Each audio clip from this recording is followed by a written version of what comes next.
Mga kapuso lalaki ginbawian sang kabuhi matapos ginlamon sang rice harvester sa Hanipaan Oeste, Cabatwa ni Iloilo.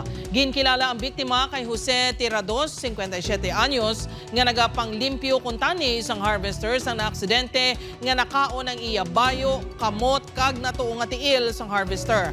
Wala makaluwas ang biktima bangod sa mga pilas sa lawas. Plano sang pamilya sang biktima nga magpasakas ang kaso nga reckless imprudence resulting to homicide batok sa operator sang harvester nga si alias Johnny. Sa investigasyon sang kapulisan, nagaandar ang makina sang rice harvester sang nagapaninlo ang biktima.